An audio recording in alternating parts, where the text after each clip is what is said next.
Hay una idea incómoda que suele evitarse cuando se habla de política internacional. El enemigo no se define por la moral, ni por la crueldad, ni siquiera por la amenaza directa a la vida. Así pues, el soberano es soberano porque tiene la capacidad de señalar al enemigo ya ni siquiera por metáfora, sino para acciones de gran magnitud.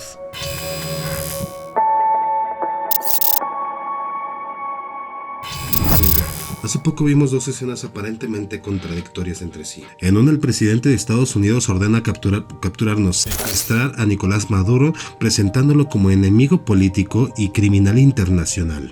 Aeronave militar a esta base allá en Nueva York, justamente donde va a enfrentar cargos. En la otra, muy poquito antes, el mismo presidente recibe en la Casa Blanca a un hombre que fue señalado durante años por crímenes de guerra en Medio Oriente, del que existen imágenes de él sosteniendo la cabeza decapitada de sus enemigos. Que lideró una coalición rebelde de islamistas que derrocó a Bashar al-Assad en diciembre pasado tras décadas en el poder. Y además lo felicita como jefe de Estado legítimo.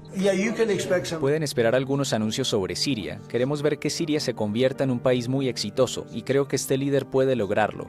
A ver, yo no estoy tratando de defender a Maduro ni nunca lo haría, pero obviamente es estúpido al menos alegrarse de la invasión de Estados Unidos y el secuestro de un presidente y de su esposa. Pero bueno, la pregunta no es quién es peor, este video no se trata de eso. La pregunta verdadera es por qué uno es enemigo y el otro es recibido con honores. Acá la ética de hecho no tiene absolutamente nada que ver, la respuesta está en la soberanía. El enemigo de hecho no es alguien necesariamente inmoral y tampoco alguien que amenace directamente la vida de una población. El enemigo de hecho es directamente el que obstaculiza el proyecto político del soberano. Nicolás Maduro de hecho no es enemigo porque sea autoritario, porque sea un dictador o porque sea corrupto o cualquiera de las cosas que se dijeron en ese discurso para poder justificar estos actos. Él se convirtió en enemigo en el momento que Estados Unidos lo decidió y seguramente lo decidió cuando se le acabaron sus reservas estratégicas de petróleo. Durante mucho tiempo de hecho el discurso era que les devolvieran su petróleo, sí, un petróleo que estaba dentro de Venezuela y que este güey decidió que de repente era suyo.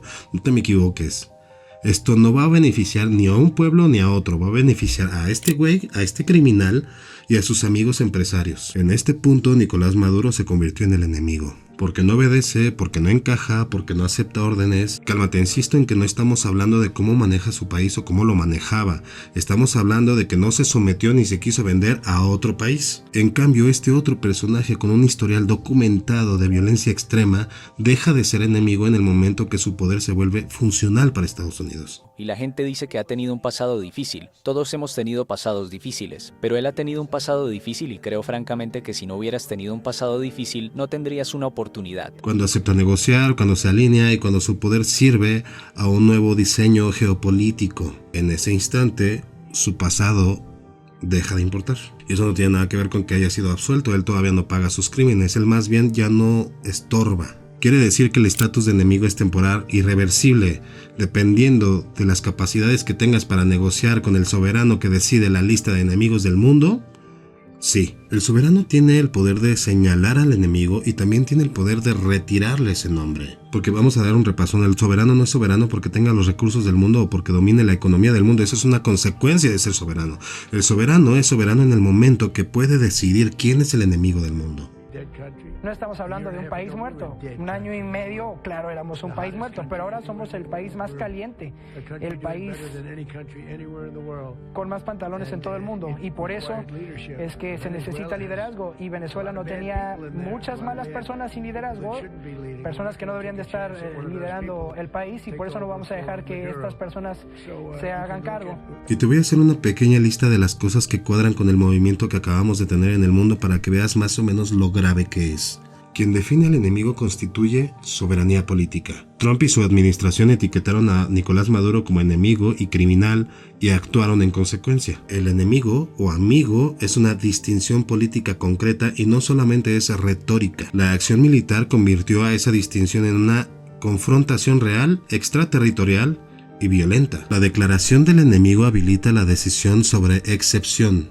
El uso de la fuerza. Trump ordenó una operación militar sin mandato claro del Congreso. Una forma extrema de decidir sobre la excepción. El soberano decide quién amenaza existencialmente. Estados Unidos se proyecta como soberano global, capaz de reescribir el orden político de un estado vecino. Este movimiento comprueba la soberanía de este criminal y a su vez también es una prueba de que él va a señalar a quien le sea conveniente. Y lo va a hacer y lo va a seguir haciendo porque al parecer hay mentes tan desesperadas que incluso están felices de que él haya invadido otro país. Por eso, estas dos escenas no se contradicen, sino que se explican mutuamente. Una muestra cómo se castiga al que se resiste, y la otra muestra cómo se premia al que se integra. No es una lección de moral, es una demostración de poder.